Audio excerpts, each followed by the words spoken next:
दोस्तों नमस्कार, मैं राम सूरत यादव। आज ईवीएम मशीन के विषय में हम बताएंगे और ईवीएम मशीन को लेकर के बताएंगे कि किस तरीके से 2014 से विपक्ष कई मुद्दों पर कई बार जो है चुनाव परिणाम निकलने के बाद जो है ईवीएम मशीन को लेकर के बहुत शोरगुल किया और बहुत आवाज उठाया। लेकिन क्या सचमुच में विपक्ष जो है ईवीएम मशीन को बंद कराना चाहता है या नहीं कराना चाहता, सिर्फ शोरगुल करना चाहता है? तो आज हम इस मुद्दे को लेकर के पूरे देश के सामने स्पष्ट तस्वीर रखेंगे कि विपक्ष की मंशा क्या है, शोरगुल करने की मंशा है या ईवीएम मशीन को बैन कराने की मंशा है। तो आज पूरे सच को पूरे देश के सामने रखेंगे कि आप सभी देशवासी जानते हैं कि 2014 से लेकर के अब तक कई बार ईवीएम को लेकर के सवाल उठाए गए हैं। खासकर विपक्ष के द्वारा कई ऐसे चुनाव परिणाम निकलने के बाद, चुनाव परिणाम आने के बाद जो है विपक्षियों के द्वारा, खासकर विपक्ष पार्टियों के द्वारा ईवीएम को लेकर के कटघरे में खड़ा किया गया है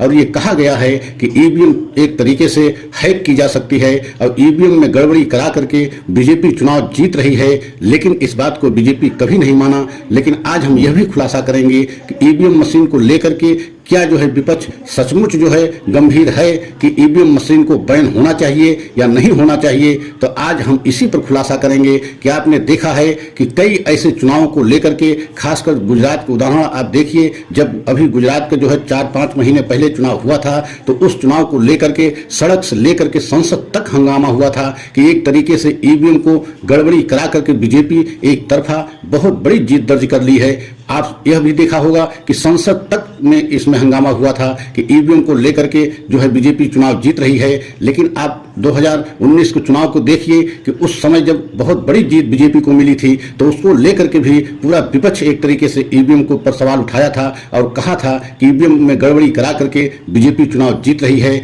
लेकिन उसके पहले 2018 में आप देखिए मध्य प्रदेश, राजस्थान, छत्तीसगढ़, ये 3 प्रदेशों में कांग्रेस की बहुत बड़ी जीत हुई थी और उस समय तब इस पर सवाल नहीं उठाए गए कि ईवीएम गड़बड़ी होती है ईवीएम में कि नहीं। लेकिन आज आप सोच लीजिए कि अगर सचमुच विपक्ष चाहता है कि ईवीएम में गड़बड़ी हो रही है, जैसा कि विदेश के भी कई एक्सपर्ट ने ये माना है कि ईवीएम में गड़बड़ी कराई जा सकती है, तो अगर विपक्ष सचमुच में जो है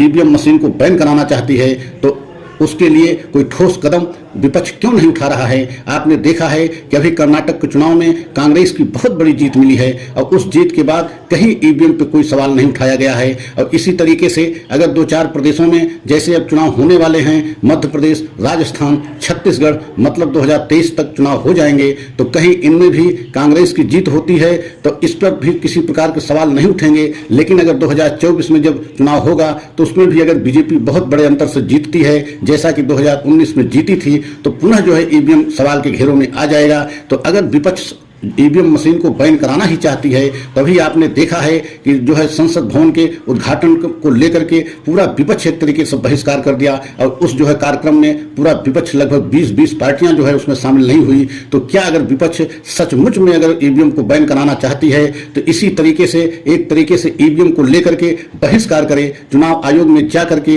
इस बात को बताए कि अगर ईवीएम मशीन को बैन नहीं किया जाता तो हम जो है किसी भी चुनाव में भाग नहीं लेंगे। तो चुनाव आयोग के सामने कोई विकल्प नहीं बचेगा, चुनाव आयोग को ईवीएम मशीन को बैन ही करना पड़ेगा, क्योंकि पूरा विपक्ष जब नहीं चाहेगा कि ईवीएम मशीन से हम चुनाव में भाग लेंगे तो चुनाव आयोग को अंतोगत्वा जो है एक तरीके से ईवीएम को बैन करना ही पड़ेगा। लेकिन आज सवाल यही उठ रहा है कि पूरा विपक्ष ऐसा कदम क्यों नहीं उठा रहा है कि जिस तरीके से संसद भवन के उद्घाटन में समारोह को बहिष्कार किया गया, इसी तरीके से ईवीएम मशीन को बहिष्कार करे, पूरा विपक्ष मिलकर के करे। खासकर 20 पार्टियां जिस तरीके से कांग्रेस के नेतृत्व में संसद भवन के समारोह का बहिष्कार किया उद्घाटन को लेकर के, इसी तरीके से ईवीएम मशीन को लेकर के अगर 20 पार्टियां ये जो है बहिष्कार कर देती हैं तो एकदम तय है कि चुनाव आयोग ईवीएम मशीन को बैन कर देगा। लेकिन अगर ऐसा ईवीएम मशीन को लेकर के विपक्ष की पार्टियां नहीं करती हैं तो ईवीएम से चुनाव होता रहेगा। और जिस तरीके से यह आरोप विपक्ष लगा रहा है कि एक तरीके से ईवीएम में गड़बड़ी करा करके बीजेपी चुनाव जीत रही है, तो आने वाले समय में यह पुनः देखा जाएगा कि हो सकता है कि प्रदेशों को 2-4 चुनाव जो है विपक्ष जीत जाए। जैसा कांग्रेस जो है इस समय कांग्रेस के ग्राफ बढ़ रहा है तो कांग्रेस 2-4 प्रदेशों में जीत जाए। लेकिन जब 2024 का लोकसभा का चुनाव होगा तो उसमें भी परिणाम उसी तरीके से चौंकाने वाले आएंगे जैसे 2019 में आए थे कि मतलब 2018 में 3-4 प्रदेशों में कांग्रेस ने भारी जीत दर्ज की, लेकिन उन प्रदेशों में 2019 के जब लोकसभा का चुनाव हुआ तो एक तरीके से कांग्रेस का सफाया हो गया। तो आने वाले समय में अगर विपक्ष ईवीएम को सचमुच जो है बैन कराना चाहता है तो कड़ा कदम उठाना पड़ेगा, ठोस कदम उठाने पड़ेंगे और एक तरीके से ईवीएम को लेकर के बहिष्कार करना पड़ेगा, तभी जाकर के चुनाव आयोग एक तरीके से ईवीएम मशीन को बैन करेगा, वरना ईवीएम मशीन बैन नहीं होगी और आने वाले समय में सारे चुनाव ईवीएम मशीन से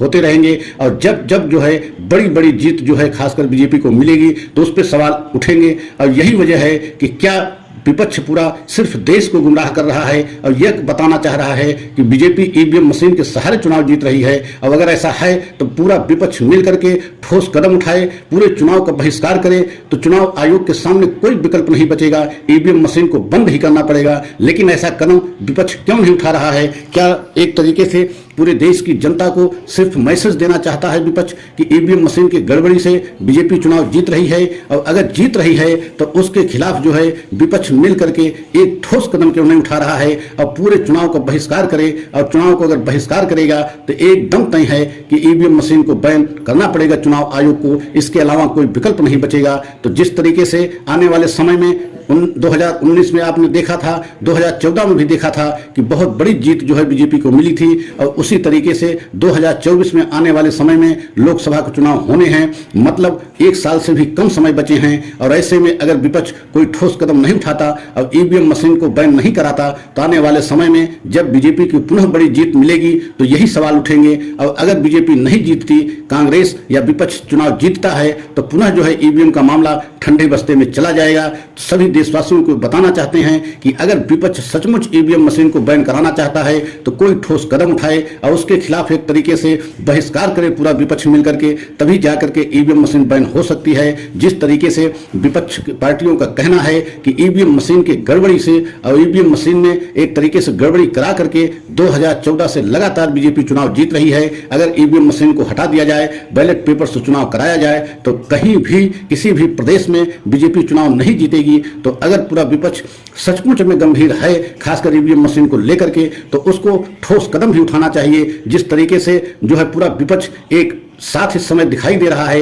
एक मंच पर जो है पूरा विपक्ष एक मंच पे आ गया है। 20-20 पार्टियां जो है संसद भवन के उद्घाटन समारोह का एक तरीके से बहिष्कार किया है। तो ऐसे में अगर 20-20 पार्टियां चुनाव आयोग में जाकर के इस बात को रखें कि अगर ईवीएम मशीन को बैन नहीं किया जाता तो हम 20 पार्टी एक तरीके से चुनाव को लेकर के आने वाले समय में सभी चुनाव का बहिष्कार करेंगे, किसी भी चुनाव में भाग नहीं लेंगे, तो ईवीएम मशीन को एकदम तय है कि जो है चुनाव आयोग को बैन करना पड़ेगा। लेकिन सवाल यही है कि क्या सचमुच विपक्ष ईवीएम मशीन को लेकर के गंभीर है या नहीं है? अगर गंभीर है तो उसको ये ठोस कदम उठाना चाहिए, तभी जाकर के ईवीएम मशीन बैन होगी। और अगर यह सच हमारा सभी देशवासियों को अच्छा लगा हो तो लाइक सब्सक्राइब करें, कमेंट के द्वारा अपनी राय अवश्य दें, अगले सच की प्रतीक्षा करें। अगला सच पुनः लेकर के आएंगे। जय हिंद, जय भारत।